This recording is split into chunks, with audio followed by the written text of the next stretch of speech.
All right, ladies and gentlemen, welcome back. This is Zed Daily, episode 16. Today, I have the truest detective of Zed Run with us. How you doing, BG? Good, good. How are you doing? Pretty good, man. Pretty good. So before we get Right on. into all the detective work you've been doing lately, I want to start out on how you just got into Zed Run and how you discovered it. Yeah. My same buddy who got me into Top Shot pretty early, um, got me into Zed pretty early. And I actually waited a couple weeks because I was like, horses, like, what are you doing? And then he told me he flipped a couple horses and made some money. And I was like, well, okay, maybe I'll take a look. And then the first line of code I wrote was March 28th. Um, and I think I actually wrote a couple things beforehand because I was trying to find a horse to like the first horse I was going to buy on Matic OpenSea, like right after that launched, and it was such a janky interface um, that I wrote a little script to alert me when new stuff went up there. And it was I just remember that time being so weird, right? Like nobody had any idea what made a horse good, so I was just like, I guess this one's a pretty color. And Um, is this like on the direct Zed Run website? this was on Matic OpenSea.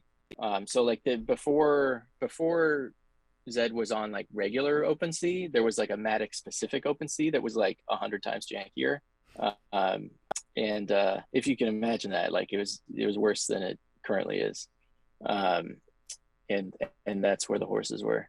And often they didn't. You'd click one horse and a different one would show up, so it was like really broken. But that's when I got into it. Okay. And then what was that first horse that you got?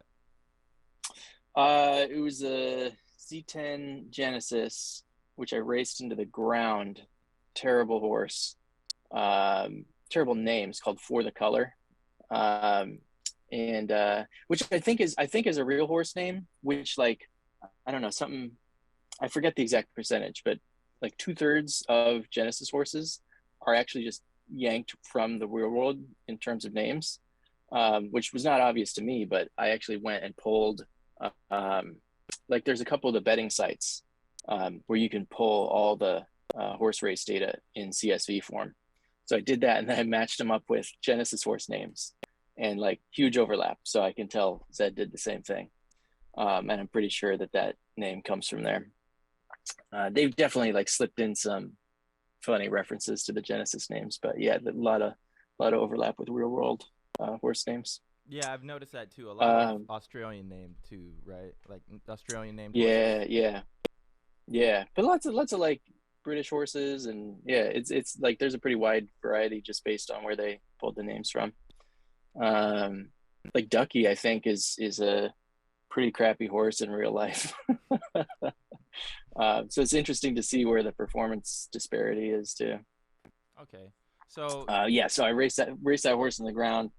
Uh, Raced a ton of free races. Made I don't know, like that horse is way negative in winnings. But I was like, okay, I got to figure out how this all works, and that started me down the path of the statistical analysis, which is mostly what I do in Zed, honestly. Um, try and figure out how it works, and I mean, the detective work is the fun part for me. Um, and then what keeps me interested is mostly just the community, the analysis, and then I breed and sell. So that's where the money is for me. okay. Um, I keep thinking that I'm gonna come up with some stats edge on racing and get back into racing, but that requires a little more work, I think. So I just haven't done that yet. So what was the first kind of detective work you started to do? Like what was the first issue or thing that someone wanted you to look into or that you looked into yourself? Yeah. So I mean, the first thing I needed to do was understand how it all worked, right? Um, and that required having all the data. So having to figure out how to scrape the chain for all of the chain data, how to scrape Zed's APIs for all of the data that was not on chain, which is a lot of it. Like there's not a lot of data on chain at all, which is, I mean, it's a little sad I think Zed wants to move more of it on chain. They they've expressed that interest, and I think it's really just they have other business priorities. But yeah, it's not a lot of it on chain. I think like the newest horses, and by newest I mean like the most recent, like 60,000-70,000 horses, don't even have their name on chain. It's only in the API, and I assume that they will go back and like batch update all those. It's just, yeah, there's not like the concept of classes doesn't exist on chain either, or ranking points, or race times. Race positions do. So race positions, like the final position of each race is on chain, but times and stuff aren't. Okay, so when you say on chain, what do you mean by that? Like it's not burnt into the code, like these things aren't into the code of the horse? Like what exactly do you mean by on Yeah. chain? Yeah. So on chain meaning like they're not like stored in Ethereum storage, right? So let's say Zed goes away completely. That NFT you're left with right now, it doesn't have the name burnt into it. It could, there's a space for it, but I don't know why. If I had to guess, if I had to speculate, they had some issues with names with like apostrophes in them, or like accent characters, and so I think they were just like, we're trying to like keep the ship afloat. Like we can come back and deal with that later. So I think it's a kind of a temporary lapse in storing that stuff, but yeah, like what you want is for all of that stuff to be on chain, because that's the only way they're going to get to this idea of provably fair. Like it irks me a little bit that that's still in all the marketing stuff, because right now, like I couldn't prove to you that it's fair, like as a user. I don't see like instances where I'm like, I think this is unfair, like in individual races. But Zed, I also think couldn't prove it to you either, without like showing you the racing algorithm. Like they didn't build it in a way that was publicly verifiable, which is kind of what you need to be able to say that's provably fair. So and then go go ahead. ahead. Actually, go ahead. Continue. No, my ADD just reset my brain, so My fault. You're good. So go into that a little bit. So if something isn't baked into the horse, and that leaves room for them to potentially alter and change things, and you noticed this, you noticed a change in the racing algorithm potentially. So can you tell us the story behind that, and then how the Zed Run team responded, and the whole communication you had with them? Yeah. So people are always asking me, what happened to my horse? And the vast majority of the time, it's like, yeah, you were racing your horse in one competitive environment, and that environment has changed drastically, and now you're facing different competition. You may not be facing horses that are that kind of look better to your eye, but they have higher variance, or they have higher distance preference, or you like changed what distances you were racing in, not realizing that your edge was in this like maybe you were in 1000s, and you had a great win rate, and now you're in like 1400s, and you're like, why am I not winning as much? So oftentimes I can like kind of point to like, yeah, they took away free races and now everybody's in paid, and that's like a different environment, and you're kind of suffering because of that.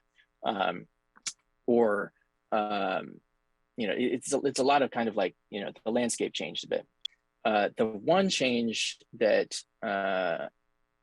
I actually wrote up and sent to them as like, whoa, this looks different than what I usually see, is the distance preference change, which did a couple things, and I have some hypotheses for how it works under the hood, I guess.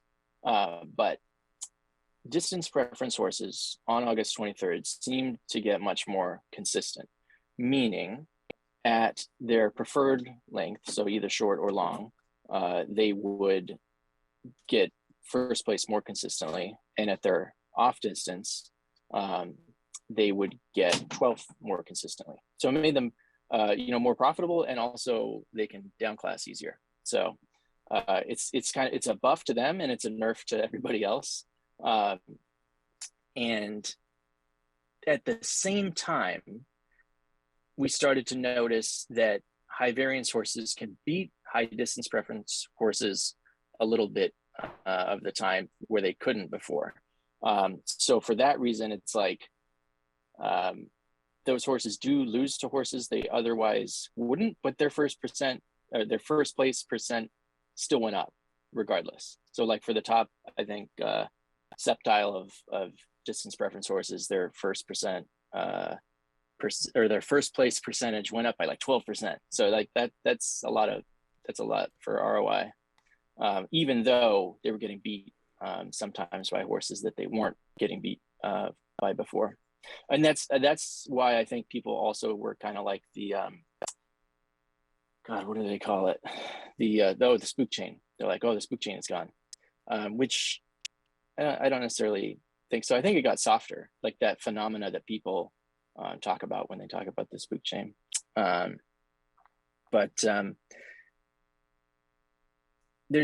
my hypotheses about how it's working on the back end are that potentially distance preference is a smaller component of total performance per race, which might explain why the variance horses are beating them more often. And then at the same time, there is, for every race, it seems like there is a global role for how much distance preference applies for that race, for all 12 horses in that race. And that was going negative about a third of the time, meaning that if you have a negative role on a race like that, the higher your distance preference is, the worse you do. And I think it was implemented that way because in the absence of that, those horses never get beat in their preferred distance, which is, one, would be pretty easily detectable, and two, it gives people a shot and kind of keeps them guessing. And that negative role seemed to go from a third of the time to a tenth of the time. So it's a pretty drastic decrease. And that's the part that made those horses more consistent, because they were only winning at their off distance on a negative roll, and they were only losing at their preferred distance on a negative roll. So, that you make it like 3.3 times less often, and those horses get way more consistent. So I wrote that all up in the threads on Twitter. It's exactly what I sent Zed. And I was like, this seems unintentional. Like if people notice, I feel like, they might freak out because this is like not the change I see where it's just like, yeah, it's just competition changed. And so some horses got better, some horses got worse in that environment. I'm like, this is like something pretty drastically changed. And if I can figure it out, somebody else is going to figure it out. I talked to some of the larger stables and they're like, yeah, that's why we're buying distance preference horses right now, because we noticed that they're winning more. And I'm like, okay, so people are acting on this information. I kind of prodded Zed a few times to own up to the change, communicate it in some way, and they did not. So the other piece of this story is that around the same time, they decreased the variance in finish times. So people caught on to that because people were looking at finish times and graphing them, and they're like, whoa, like the variance decreased quite a bit. And I was kind of like, well, times are already like pretty far removed from the actual performance. There's a lot of noise. And what I think they did was they wanted to remove the races where like all 12 horses finished within a millisecond of each other. And so they changed the variance of finish times to kind of remove that effect. And it's still my contention that like the time change is not really related to this. That was a totally separate kind of visual change because they wanted the races to kind of look more like actual races would. So I had a lot of people ask me about the times. I'm like, no, I think that's just competition. And then people kept bugging me about like specific types of horse. And I finally was able to like uncover the smoking gun of like the distance preference changes. So that's why I was like, okay, fine. This seems real. Whereas a lot of the times I'm like, I think a lot of it is just, it's either a visual change or it's just competition. So prodded Zed, they, decided not to communicate it. Um, they did say it was intentional, whether I still, so Dan and or whoever he showed it to may not have even understood how drastic the change was. Like I tried to write it up in a way that the engineers there would understand. I'm an engineer in my day job, so I'm like, here's what I would want to see in terms of an explanation. And I still have no idea if they understood it or not. So last week I offered to meet with them. Initially, it sounded like that was going to happen, but they seem to move real slow in some areas, especially when communication is concerned. I feel like they go through a lot of layers of like trying to get their story the way they want it, and oftentimes I feel like that just leads to like no communication because they're like, okay, yeah, we got to wait for this team, and like, CEO's got to add his 2 cents, and we got to like polish it, and then they're like, oh, but like nobody cares anymore, so like on to the next thing, and we're not even gonna put it out. So somebody from the Zed team, I'm trying not to try not to burn anybody else too badly. I do feel a little bad to publish the conversation with Dan, but I don't know, I get annoyed sometimes and act impulsively, so I sorry, mean, Dan. it's not your fault though, right? Because I mean, like looking from the outside in, if you like the community, not saying that they would, but like they could come after you because like if Zed doesn't Yeah, respond on that and like you're aware of it, like if yeah, I'm you, I don't want to sit on that information because then that makes me look bad. absolutely, yeah, yeah, totally, yeah. I don't I and I said this on Discord, like I don't like being in that position of like knowing the thing and trying to get them to tell people the thing, and either they're like, no, it's not a thing, or like, no, we're not going to tell anybody because we think it's like, a bug fix or whatever. Like that's still like, even if it is a bug fix, like you got to tell people because it's a huge change for their horses. So I was kind of on that train, and then I kept thinking like, man, I gotta kind of tweet this out publicly, but it's a tough spot to be in because I mean I own a lot of horses. People might construe it as FUD. People might be like, "Oh, this is the last straw. I'm like liquidate my stable," and then just worrying like, "Okay, yeah, I'm worried about sure my bottom line, but like I got a lot of friends in Zed, and I don't want to tank everybody's value." Which I mean, who knows how much any given thing I say affects the market? Maybe not much at all. But it's still a thing I worry about in terms of like just affecting the overall sentiment. Because I mean, I want them to succeed. I have a lot of friends on the Zed team too that I talk to, and I don't want to make their lives harder. But so they did say on Discord the other day that comms were coming, but I haven't heard anything aside from that. I hope, I don't know what I hope for, honestly. They could, I want them to acknowledge there was a change. And I want them to provide at least a little bit of detail on what changed. And if they say nothing changed, like that's when they got to provide some data to back it up or an explanation for what I'm seeing. Because in my eyes, it's incontrovertible. So Okay. that's what I hope comes out of it is an answer. So a little bit of a tinfoil hat. Why do you think these changes were made? Like, what do you think was the reason behind it? I mean, it's going to have to be pure speculation, but I think there are a lot of valid reasons they could change things. So there's a part of me that thinks that they don't quite understand how the system works, and that this was a totally unintentional change, because I think it was a surprise to them. I have, like, my hope is that they have someone like me internally who's running the same analysis. Like from an engineering perspective, what you would want in a system like this is that any change to that racing algorithm, as it gets committed to the code base or before it gets committed to the code base, they have a suite of unit tests that run. And those tests might do something like simulate, 10,000 races and show you the spread of results for a set of given horses. So they're like, okay, we have these horses, and what it should do is fail the build if those results change drastically from what they were before, right? Because you want an early warning system. because I think the danger in a system like that is you change one small component of how it works, and you get these kind of like large changes in results that somebody like me who's looking at all of the data at once can kind of suss out. And so I think it may have been totally unintentional. I think like maybe like what Dan said, like we fixed a bug and then it had this result. That could be true. I'm not sure they were trying to change the performance of any specific class of horses, because they are like so like it seems like one of their primary focuses right now is outclassing and making that harder.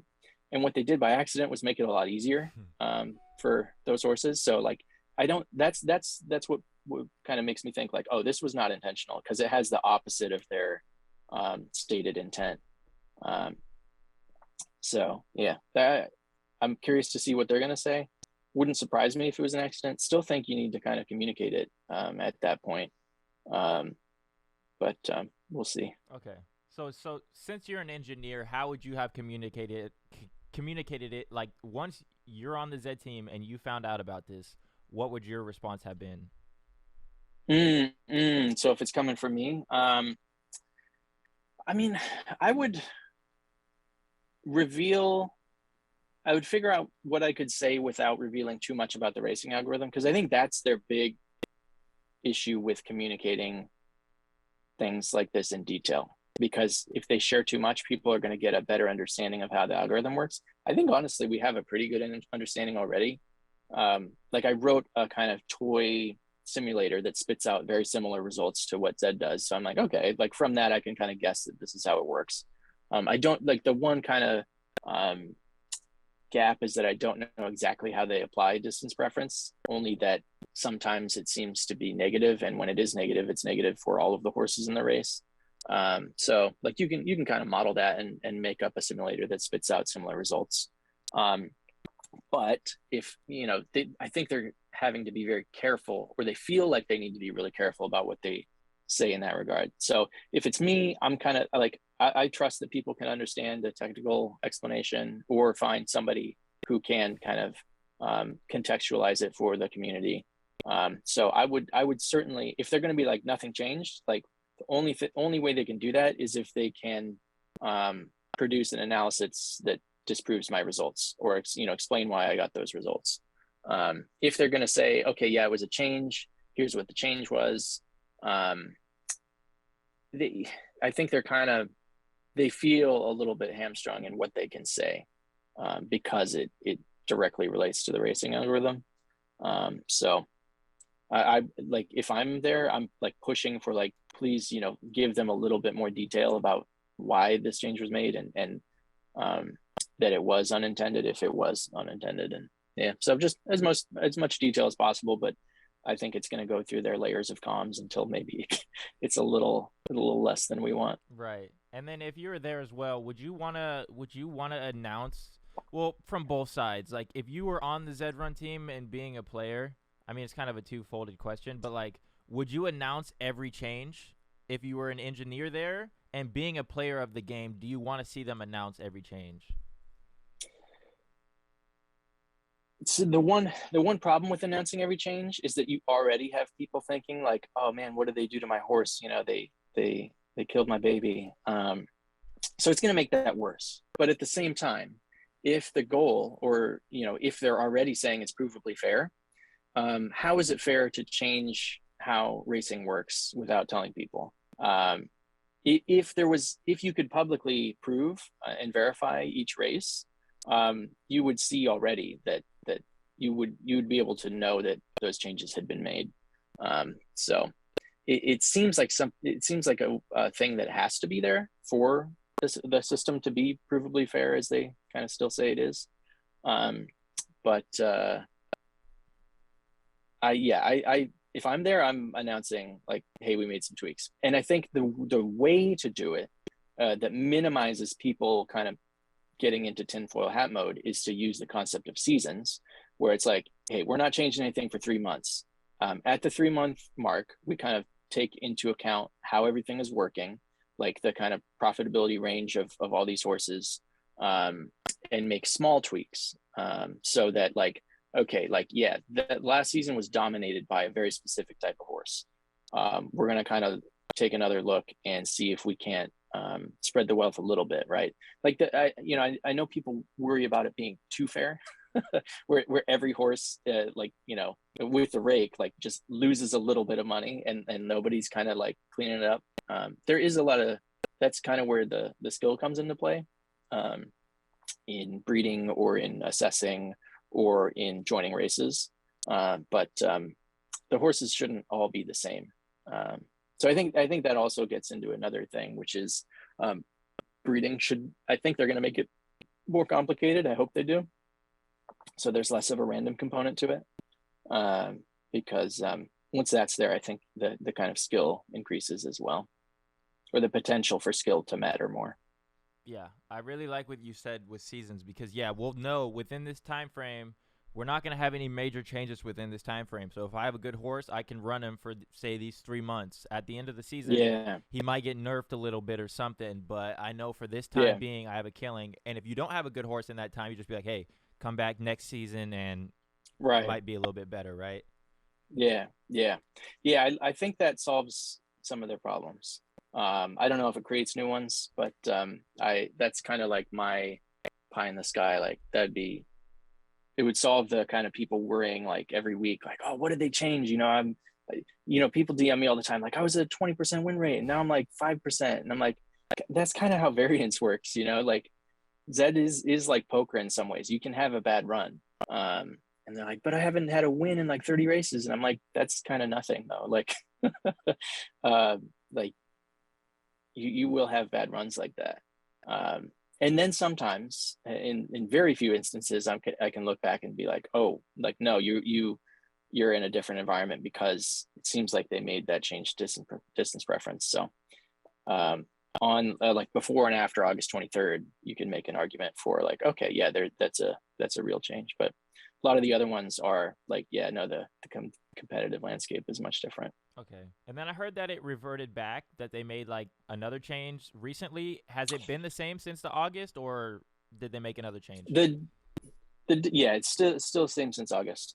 People notice that people have these kind of dates in their mind of when things changed again, and often that's like, the start of the first tourney, and then the end of the first tourney when they took away free races, and then start of the second tourney. And I'm like, yeah, like that's competition changing. Like a lot of horses were activated that had just been sitting on the sidelines, or horses went away when they took free races away, and now you're racing in a more competitive landscape. So my kind of next big project I'm working on are graphs that show this stuff in the context of all of the other changes that are happening in the game. So you can actually see, like, here's when the first tourney started, here's when the first tourney ended, and kind of look at how things changed over time in the context of those kind of major changes to the competitive landscape. Gotcha. And then I saw you tweeted last week that did they up the rake for a week or something like that? What was the deal with that? That's an issue in their data. So it looks like in the data that they went up to 19% rake for 2 weeks in May. I talked to Miguel about that. He's going to get that fixed, because I looked on chain and that was the payouts were the standard 10% rake. It also looks like in the first week of May that they went to 0% rake, but that may also be an issue in the data. I just haven't spot checked one of those races yet. On the race results screen, it does show that they paid out the total prize pool. I just don't know if they actually did that on chain or not. So they did not increase the rake. It's one of those things where I'm like, oh man, like this is wild. And I tweet it out, and then somebody's like, no, I think that's just bad data in their API. And I go look, and I'm like, it is. Gotcha. Gotcha. Yeah. So I thought I found something there. It wasn't actually there. Gotcha. I mean, what I found was that the API has bad data in it, which they are going to fix. So if anybody's got historical, if they're doing historical ROI analysis, they will want to update those payouts in their database. Because right now, like, I calculate ROI for, and like Know Your Horses does, and Haku does, like those are wrong for those races in May. Okay. And then so I started listening to well, first off, how did you link up with XYZ? Like, what's the story there? I don't know why we first started talking. Actually, in Step Stable, CJ was in there, DUS was in there, and that's I really liked. I mean, I still like Step. It's not as active as it was, but when I first got into the community, I really liked Step Stable Discord as a place that was having like more analytical discussions and whatnot. And that's where I found CJ, who he kind of saw what I was putting out in terms of analysis and asked me a bunch of questions. And we talked back and forth about different theories and whatnot. And then he and DWS started XYZ, had me on a few times to talk analysis and theories and whatnot. And then I hang out in their Discord. Cool. But yeah, they're good peeps. Cool, man. Because when I first started listening to them, I think this is like, you guys introduced me to baseability. So how did you guys discover baseability, and what's the importance of baseability on a horse? Yeah. So, I mean, the kind of short answer is that it's in the guide. Like the Zed guide talks about ability and distance preference and variability. And so we were just trying to figure out, how would you measure ability? What does ability do for a horse? What does it do for that horse's offspring? And I guess the short answer is, the way I model it is, ability and variability are the mean and standard deviation of a normal distribution that each horse has. So like if you plotted all horses on a line, each horse is like a little peak. And some of the peaks are wider, like if you have more variability, and some of them are like very sharp peaks if you don't have much variability at all. And the thing about variability is that if you're high variability, you're going to get first more often, because on the extreme good end, you can beat horses where you normally couldn't beat. And then you're also going to get 12th more often, because if you lose, you're like going to lose bad. So that's how I model those two things. And then distance preference is kind of, there's somewhat of a question mark. Like we can see the effects of it. I don't know exactly how it's applied in the racing algorithm. But we can ascertain what a horse's distance preference is really well, especially with historical flames data. That was a total gift to the analysis there, because it made it very stark. You could do a little bit of it with odds, but the flames make it very stark. And your question was, what does baseability do, and how did we find it? So yeah, I mean, like they kind of talk about it in a certain way, so we went looking for it.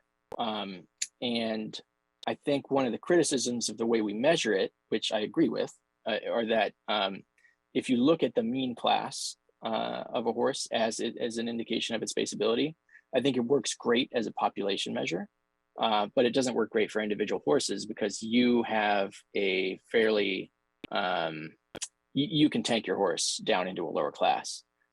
Your horse, the way I kind of see that though is,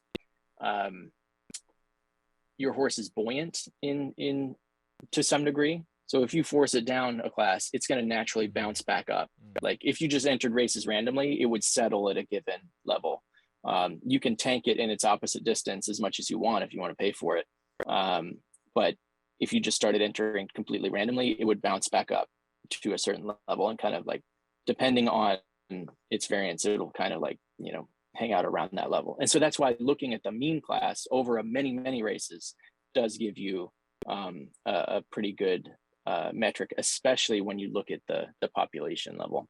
And then the other thing is that for breeding, what seems to happen is that horses end up in a class that's the average of their parent mean class minus a certain amount. And that is that's a very strong pattern in the data. So it kind of reinforces how we think about baseability. And then the other thing that's missing is like, there's no correlation to parent variability or parent distance preference. So I think those things are completely random at birth, which is a bummer in some ways. And in some ways, it kind of helps you to breed more cheaply because you don't have to like find the highest distance preference horse and breed with that horse. You can breed with a cheaper horse and hope that you win the kind of breeding lottery. So I hope they add more skill to that. Jeff had mentioned on one of the Twitter spaces that they want to take another look at it, and I think that's going to be a big part of the future success of the game. Yeah. So what's your favorite type of horse? Like if you had to pick one, like just coming in, you could pick a either distance preference horse, a base ability horse, or a high variance horse. Which one and why?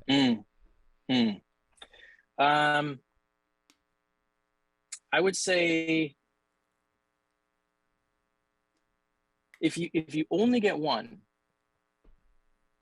if you only get one of the three, and the other two stats are average, then maybe variance. Because if you have top variance, and you're average on the other two, I think you're gonna win quite a bit. Now the problem in the current Racing Point setup is that if you win quite a bit, if you're getting lots of firsts and 12ths, you're going up. So you're going into class 1. And I don't know if we've seen yet.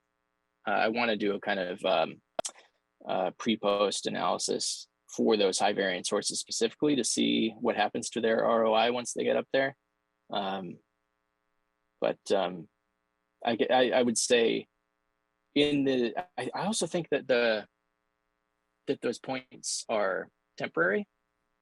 Like the new ELO class system they keep teasing may have kind of different characteristics to where a high variance horse doesn't have that same issue. I'm not sure.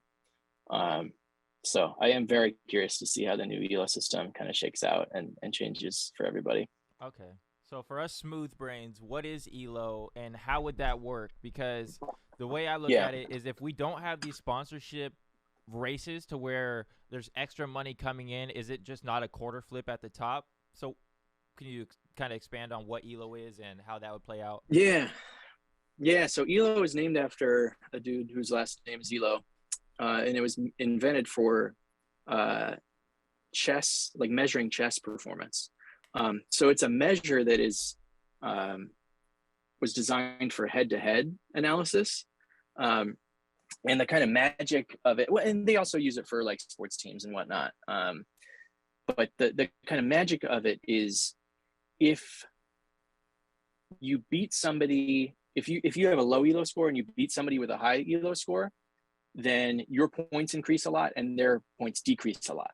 And if you have a high ELO score and you beat somebody with the low ELO score, then your points increase a little bit because like it's expected that you beat them, and their points decrease a little bit because it's expected that you beat them. So it kind of takes into account prior performance, and it takes into account the expected outcome.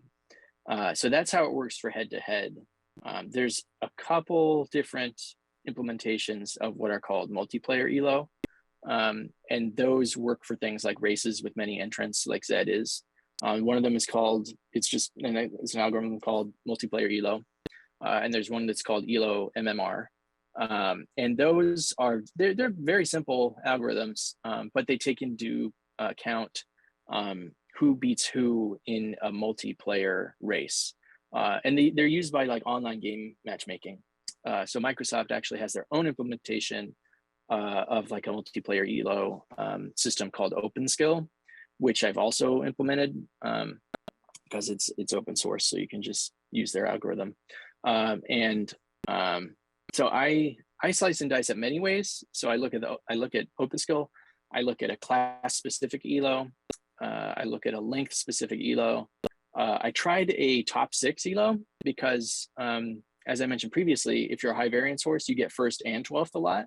So 12th for those horses is not necessarily a bad outcome. And so like, should you penalize them statistically for getting 12th? And something like ELO will penalize them for getting 12th, whereas should the algorithm take into account that that's not a bad result for them? So I've kind of played with different like point systems for generating rankings and whatnot. You kind of, that's the thing you have to look at is like, should you just include like the top 6 rankings? and just discard the bottom six because they're maybe like a reverse mirror image of the top six sometimes. Um, there's a lot of nuance to it, which is like why this is why I'm still interested, because I feel like I've had to learn a lot of statistical analysis methods to make sense of any of this. So it's like a fun challenge. Where I started down a path and I cannot remember why. You're good. What was your oh yeah, right, it's like what is elo? Right. Right, yeah, so you got open skill, you got elo, you got various methods of calculating elo. I'm not sure which Zed is going to use. I'm really interested to figure out how they implement this, and how they implement the classes, right? Because one way they could implement the classes is everybody starts off at 1500 elo, and maybe that becomes class 3.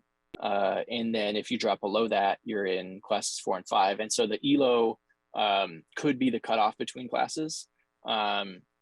Or like there's different ways they could do it. I have no idea how they're actually going to do it. So it's all just speculation, but I'm curious, what they are going to choose. And I'm excited to do some, like, just like I did the retroactive analysis with the new class point changes, we'll do the same thing with elo, just to kind of see like where horses would end up given, however they implement it. Okay. So once the best of the best reach the top and they have the highest elo scores, how do you keep them just from sending money back to each other and just flipping quarters? Mm-hmm. Yeah, I mean, part of that is you could ask the same thing in real world racing, because like the best of the best do race against each other. There is skill in choosing races. I think what they're doing with tournaments is the start of something really interesting, because they're kind of tweaking what the best horse in a given tournament could or should be by changing how you qualify and how the quarterfinal structure works. And so I'm really excited for that. I'm excited for sponsored tourneys and like smaller tourneys and like custom tourneys. So you could get some sponsorship together and invite some monsters to come race, and like maybe they do it because the pot is juiced from sponsorship, and they're happy to kind of like throw that in there. And then like at the lower level, you have people that are just like they got not donkeys, but like cheaper horses that they've been able to acquire, and they can join custom races as well, or custom tourneys, and kind of find some enjoyment and potential profit there. So it seems like a smart move on Zed's part, and a way to kind of make different classes of horses worthwhile to own. So I'm excited to kind of see what continues to happen there. But as to your question of like, if you're at the top, are you just trading money around? Maybe. I'm not sure. I'm not sure if that's necessarily a bad thing, because there are a lot of horses at the quote unquote the top, right? There's a lot of horses in class 1. There will be more with the new class point changes. And there are horses that go in and out of class 1. And so part of the skill is like this horse is like a high variance horse that just got into class 1, and they got to race sometimes. And like, I'm going to try and be in those races because I think I can beat that horse, or I can beat the field with that horse in there, providing just that little bit of statistical edge, because I understand that horse is not a what used to be a class 1 horse. They're in there now because the point changes happen. So I think, yeah, it's Zed to like really do well in Zed, you kind of have to keep track of which horses are where and what the current level of competition is. You can't just set it and forget it. And that's where I think I get a lot of those questions on Twitter of like, yeah, I was winning 20% and now I'm winning like 5%. And it's like, yeah, because things changed. and Zed didn't change, but the people racing changed. They're racing different horses. They're looking for you in those races now. They're like trying to snipe you because they realize that their horse is better than yours. Like the other thing that happened is that you have the Know Your Horse extension and the Stack Max extension. And so people, like this idea of racing intelligence has spread, right? It's been kind of like the wider community has access to it. Whereas I think a lot of people were doing more private analysis for joining races. Long ago, I did a similar kind of thing where I would join races where I thought I was better than the field. And you can take like, I had like a 5% donkey that I got up to like 12% win rate just by picking races, right? And things change, and I just didn't keep up with it. But like, that's a thing you can do if you are so inclined and have the developer talent. So I think there must be other people doing that. Right. And just yeah, being cautious of who you're racing against and studying your Yeah. fields, right? If you see a horse that's Yeah. probably going to scare you, maybe just sit out, right? Because it's not worth it. Right. Yeah. And I think it's hard too, because people want to race, right? Like if some people are fine, like just they want the entertainment, they want the thrill, they like they know, like given enough races they are going to get first, and so they're kind of willing to just chuck a horse in, because it maybe for some people takes the enjoyment out of it. Like if you have to be like an analytics, like if you got to be looking at every race and like trying to snipe 12 positions so that you know everybody in the race, like it becomes much more of a grind versus like, I got a decent horse and I just chuck it into races, and like, yeah, I get some ROI on it and I have fun and I'm enjoying the community. So it's different strategies for different people. But yeah, some of the people that are like, that have put their horse in like 20,000 races, or horses rather, I have to imagine that they're using some kind of like automated intelligence. I could be wrong, but if I'm racing that much, there's no way I'm doing it by hand. So Zed, so you're saying like a lot of people are possibly botting? Not necessarily botting, not entering automatically, but looking for specific conditions. So like you could imagine looking for favorable fields and have a little thing on Discord that tells you like, yo, join this race. Oh, okay. And I think Zed has made that harder because they have drastically clamped down access to their API. I think to prevent people from botting free races, but it probably also has the effect that like anybody using those type of like racing intelligence tools, like it probably affects them as well. And that's all just speculation. I haven't actually seen tools like that in action, aside from the very specific one I wrote for my donkey back in the day, which I ran for like 2 weeks. So that was like my proof of concept for like, oh yeah, you can make a donkey win more. And then that scared me a little bit, because I'm like, man, somebody else is doing this with their donkeys and just like juicing them from like 5 to 12%. Like that might change how much they're worth. So like, are people doing that and then chucking them on OpenSea and like people are going to get burned? And I don't know, honestly, is the answer, because you can go look at race history and see like, oh yeah, no, they won against a bunch of donkeys, but I don't know how often people do that versus like, oh no, yeah, it says 12% on Haku, so Yeah, it doesn't say free races. It's a paid race, so I'm gonna get this one, right? Right, yeah. All right. So going back a little bit, I give you the keys to Zed. You can change one thing right now. You can bring back odds. You can take away flames. You can take away stamina. Whatever you want to do, change whatever you want. You can change the racing algorithm back to what it was before they changed it. What are you changing and why? That's tough, because I don't. So the one thing I would want to change is I would want to add betting, okay. And because I think that would absolutely turbocharge everything, right? Like the amount of people you would pull in, like if you could just bet on races and you don't actually have to buy or breed horses, like people are going to be throwing money at Zed. And I think the only reason they have not done that is because of regulatory reasons. Because if you're like, betting is different than a game of skill and yada yada yada, so they got to get all their jurisdictions. They got to figure out which jurisdictions they can allow betting in. I don't know if they have any plans to add betting.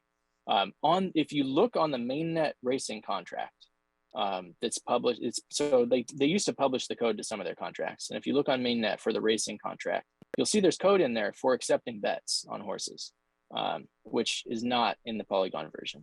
So when they moved from mainnet to Polygon earlier this year, they took that out, and I think it's for, if I'm speculating, but it's probably because they're like, we're becoming a real company now. Like, people, we're talking to investors and stuff.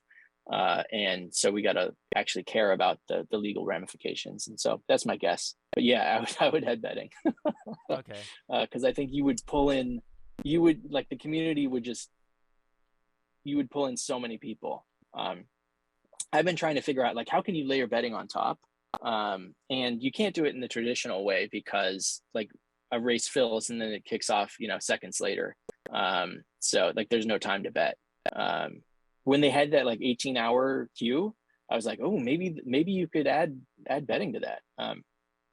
But you could do things like betting on a horse's 1 week win rate or something like that. But that's just me kind of daydreaming about how they could add some stuff. But I like that. Somebody like there's nothing stopping anybody from kind of layering that on top, and I'm kind of wondering when we're gonna see that. Maybe do like a betting category. So maybe like a regular race category like we have now, to where the race will fill in 5 minutes. But if you wanna hop in the betting, it'll fill 16 hours from now, but the prize pools will be juiced from the betting money too. Yeah, that could be interesting. Or like just betting on tourneys, because those are going to take a while to run. So I like that. Yeah, there's I'm curious when we're going to see like the first Zed market on poly markets, which is it's like a binary option style. So you can you're essentially buying shares in a given outcome, and then the outcomes pay out at $0 or $1. So I should go there and tell them like the tourney qualifier list. Be like, yo, add some options for these, because they accept community markets. So that's one outcome you could see. It's just the timing, right? Like the final race doesn't run too far after the other ones, so you just have to get the timing right. You think you would just have to pick a horse from the start and say, I think this horse is going to win, and then just let it ride all the way through? That's going to be harder, because an option market on like 200 plus horses is going to be tougher than like just the final, like pick one of these 12. But you just want like enough time to have action in the market. So if you have a day, maybe that's enough for people to place bets and whatnot. But yeah, I hope we see something there, because I think it would bring in a lot of people who like the idea. They want to bet. They want to try and make money that way. There's still a lot of analysis and kind of statistical edge that you can have. Like somebody's going to be the Zed Bill Benter and crack the code. But yeah, I think that would pull people in. Yeah, I agree as well, because my homie last night, like he kind of bet on diamonds, but he gave me the $3,000 for the buy-in. And like, oh dang, yeah, so it's kind of like betting on my horse. Congrats, by the way. Yeah, thank you, man. That was, man, the video you can see, I'm nervous as hell, and that's raw emotion right there. I was just happy, man. Totally, man. But that's awesome. That's betting right there, technically, right? He doesn't have a horse of that caliber or that can compete in a race like that. But he was just as hyped, just as nervous, just as scared as I was, because we both had something on the line, Yeah, for sure. And that actually, like the poker analogy too, I think applies there, because often people stake players in poker. So similar type of deal. Yeah. Chat, if you guys got any questions for BG, we got about like 7-8 minutes left, so shoot me your questions. I got a couple more questions for you, and then we'll get into the chat questions. Yeah. Are you ever gonna join the Zed team?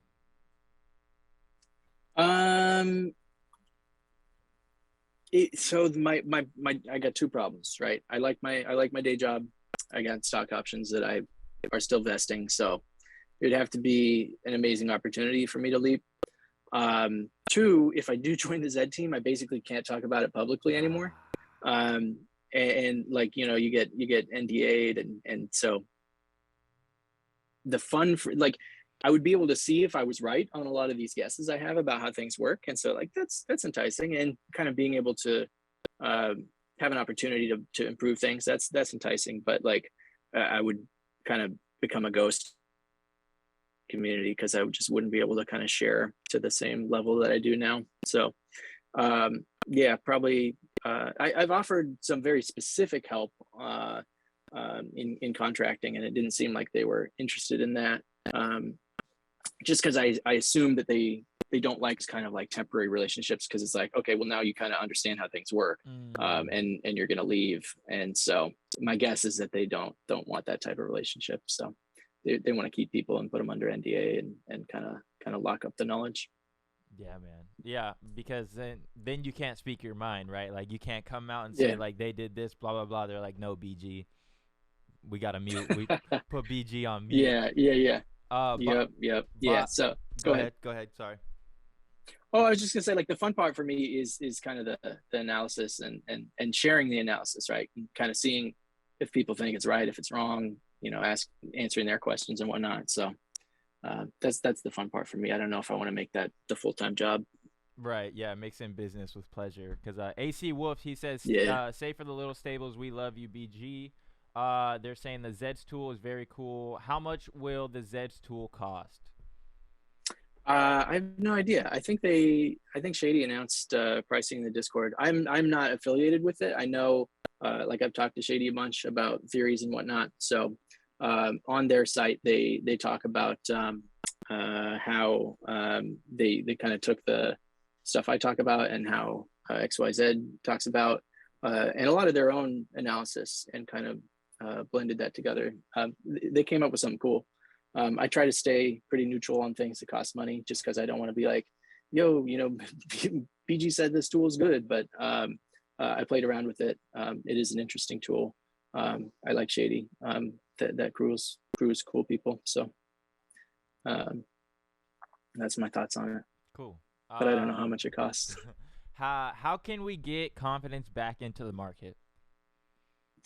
Yeah. So I've posted this a couple times, but there's a Wikipedia page on the lemon market problem, and it's an interesting. I think it applies to Zed, because if people can't accurately assess the value of something, they're not going to pay a lot of money for it. And one of the ways that you can be confident in the quality of something is if you're sure that quality is not going to change, right? So Zed communicating or having a plan for changes to the racing algorithm, or being able to speak to the distance preference change, I found, I think is going to help with confidence there. The tools that help you kind of assess quality of horses are going to be helpful there. It's confidence will help in one of two ways. Either people can assess horses, and so they're willing to pay more money for horses that they can assess are higher quality, or it brings more people to Zed, and then there's more demand than supply, and then prices go up because of that. So I hope Zed just keeps, like, it seems like this week they're kind of on a roll with changes that people like. So I hope they keep up that momentum. Seems like they're getting people that they've hired recently kind of involved more. It takes a lot of, like, hiring saps your momentum quite a bit when you're doing it. And then once you hire people, you still got to onboard them. So like that one new person is like taking up 3 people's time, because you got to train them. Like, they got questions, they need like a mentor.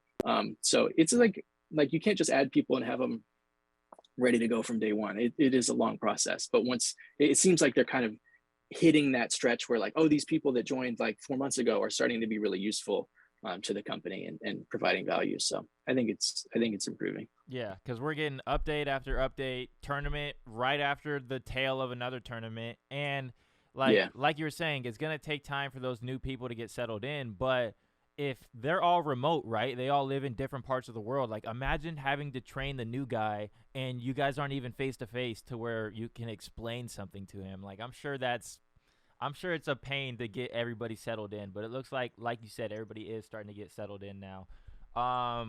We got another question in chat. It says, what is the negative roll percent nowadays? 10%. It went from 33% prior to August 23rd to 10%. And I can actually verify that real quick, if my computer cooperates. And I just hit my coworker up and said I want another 15 minutes before this meeting, so I got a little bit more time. Cool. Where's it at? Okay, so we got our slope, and then here, I can share my screen if people are interested in this. Oh, it says you disabled screen sharing. Oh shoot, let me see if I can. I don't Cool. think I know how to do it. All good. Share screen. Multiple participants can share. Maybe that did that fix it? Yeah, it did. Okay, cool. All right. Okay, hold on, let me cool. Let me so we've got slope. We want to look by era. We want less than 0. So yeah, in the original or the odds era, we were about, and I'm also just looking at specific time frames. So let me clear some filters here.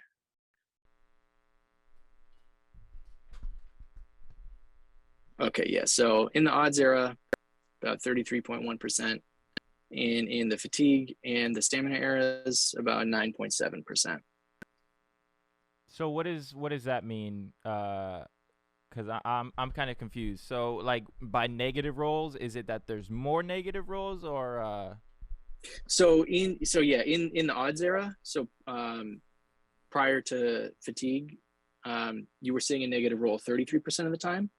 And in the fatigue and stamina eras, so like the current era, you're seeing a negative roll 9.7% of the time. So seeing those less often. And a negative roll means that a horse would get first place on variance. What does a negative roll mean again? So negative roll. The negative roll is global to the race for all the horses. The distance roll is global to the race for all the horses in the race. If it's positive, which it is the majority of the time, then distance preference applies normally in the race. And it's a multiplier, or I don't know if it's an exact multiplier, but it affects the scaling of distance preference in that race. If it's negative, then distance preference has the opposite effect on those horses. So they do worse instead of better. And so if you see a negative roll in a short race and you got 12 horses in there with varying levels of short distance preference, you'll see the one with the least short distance preference rise to the top if it's a negative roll.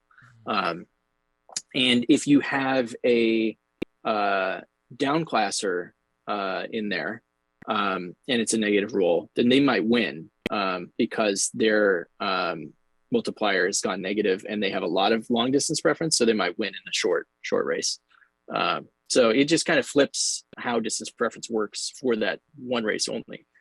So what you're kind of showing right here is the high distance preference horses are winning less than they were in the odds era?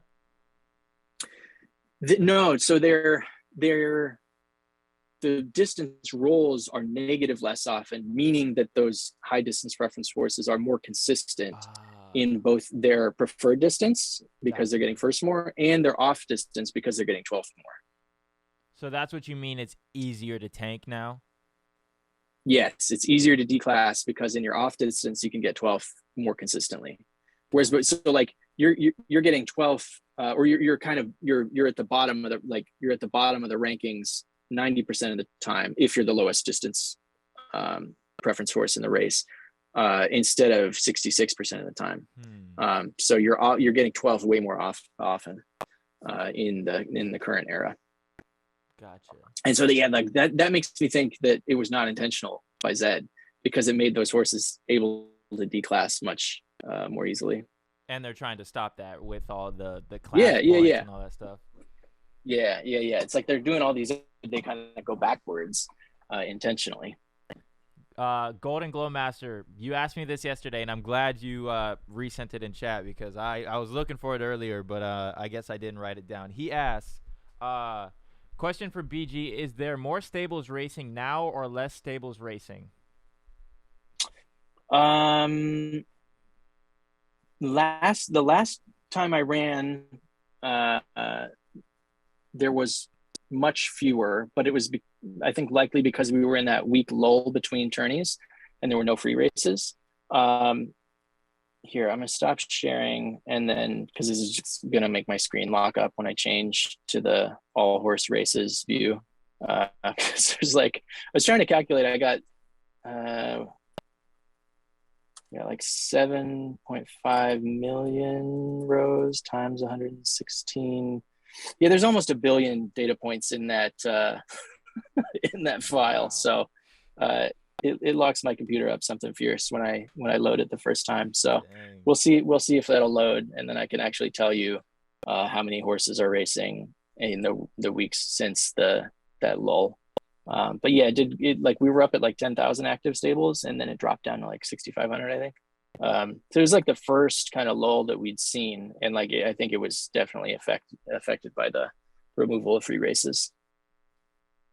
Yeah, but we got them back to back now, which is nice. Is like we have continuous Mm-hmm. free races, but yeah, it will be interesting to see what the outcome is on that. Yeah, yeah. Somebody says, after how many races would I be able to tell my horse's distance preference? That's a good question. Sometimes it's easy. Um, I don't have a great number.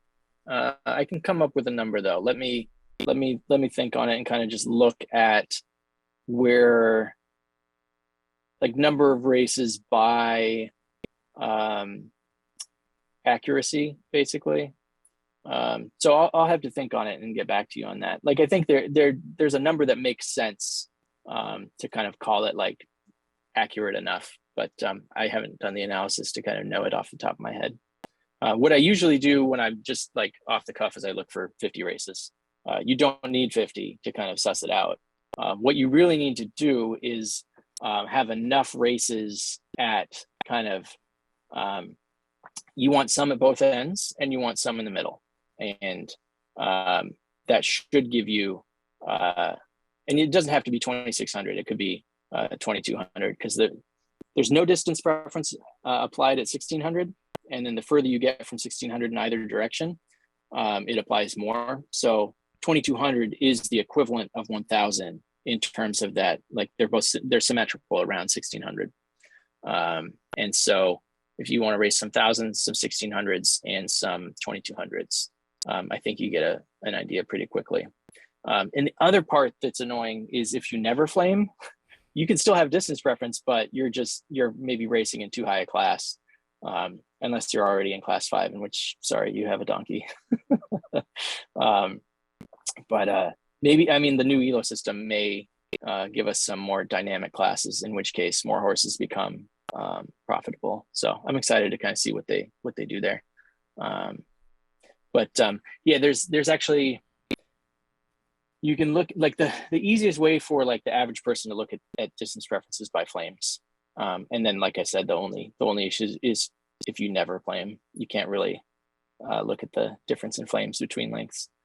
What you can do is look at your length specific elo, but nobody has shared that information as a public data set yet. I have it, but sometimes people ask me to look up their horses, which I try to do, but I got ADD, I get distracted. Yeah. I'm sure you get a lot of DMs too. Like, can you look at my horse? Is my horse broken? Blah blah blah. Is this a Yeah, good yeah. buy? Which like yeah, for the most part, I'm always happy to talk. I run out of time sometimes because I got my day job and whatnot. Right. So I give you half an ETH. You have no horses. What are you gonna buy on the market? What bloodline, Mm, genotype? Are you gonna go unraced? Are you going raced? What are you gonna get? uh, probably buying lots of lottery ticket Z2s. Because I think just the way that I think the breeding algorithm works, class 1 is eventually going to be just full of Z2s. Um, I think those are going to be the best horses in the game. Until and unless they change the breeding algorithm, those horses are going to start to dominate. So that's what I'd be buying. Now, why the Z2 legendaries? Is it because what it goes in to make them? Like, because I thought the same thing coming into the game. I thought if I'm taking an offspring of these two horses that can never be made again, and this is like Hmm. the bar. This is the Z1. Yeah. Then this Yeah. has to be my best chance at having a good racer. And it worked for one horse, but I've also seen it not work. So why It's Z2s? yeah. It's going to give you the best chance of a class one racer. It might be a donkey because distance preference and variability are random. So you still have to win the lottery. But if you do win the lottery, you're going to have a class one racer, which is where I think the higher level of profit is going to be. So a lot of people want to race in class one, or seem to, for the prestige, because like there wasn't a huge monetary benefit until recently, where they're kind of like, okay, yeah, we're going to kind of stack the high entry fee races there in the higher level of competition. So, but I think now that they're kind of pushing things in that direction, and kind of like teasing, like you're gonna, they've said things like you're gonna want to race in higher classes, like we're going to provide incentive for that. I think it makes sense to look at the Z2s for that reason.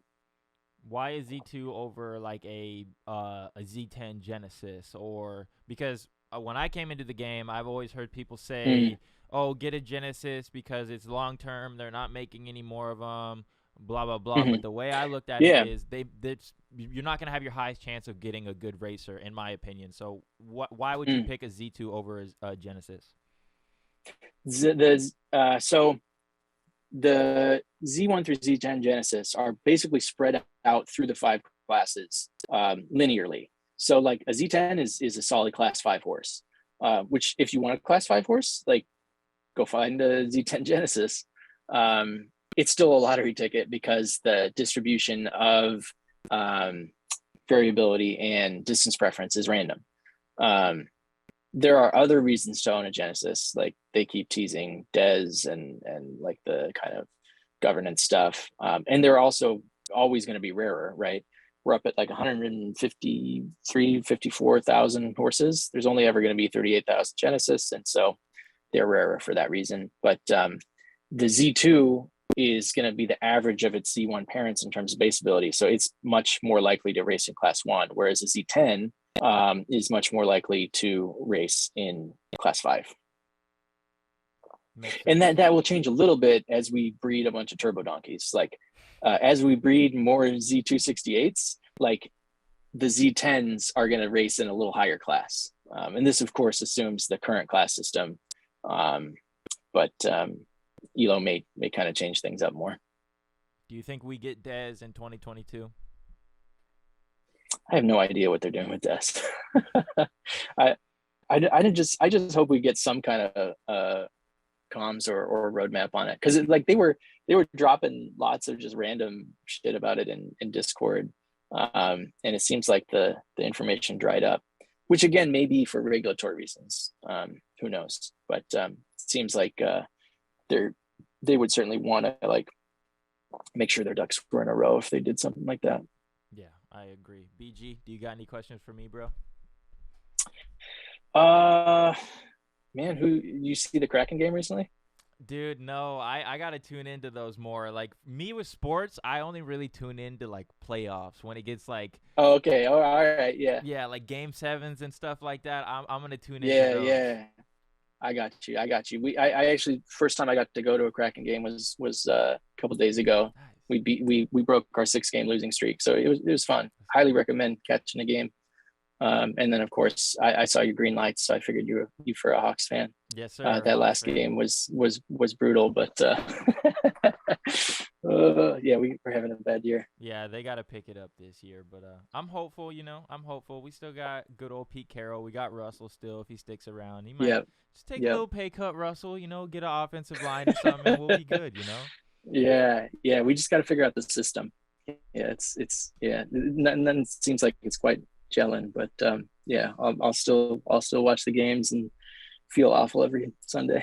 Right. Like that's why we're fans, right? Because I mean, if we're going back before the Seahawks won the Super Bowl, like I'll tell you myself, I was a 49ers fan and half of the kids in my Mm, school didn't give a damn about the Seahawks. But I'll tell you, when we won that Super yeah. Bowl, nobody was at school on the Super Bowl parade. Everybody was a Seahawks fan after that. Mm, So yeah. Yeah. Yeah. Yeah. I bandwagons. got my Hawks blanket Let's right here. go. Let's go. Well, all Right on, right, man. BG. Thank you so much for the conversation. I learned a lot, and Thank you for all you do in the Zed space, just being a detective, being a voice for the smaller guy. I think a lot of people appreciate you, man. Right on, right on. Thank you. Yeah, and I appreciate. Thank you for having me on. It's Yeah, no, awesome, no awesome problem, to man. talk to you. Have a good day, bro. Cool. You too. Talk to you later.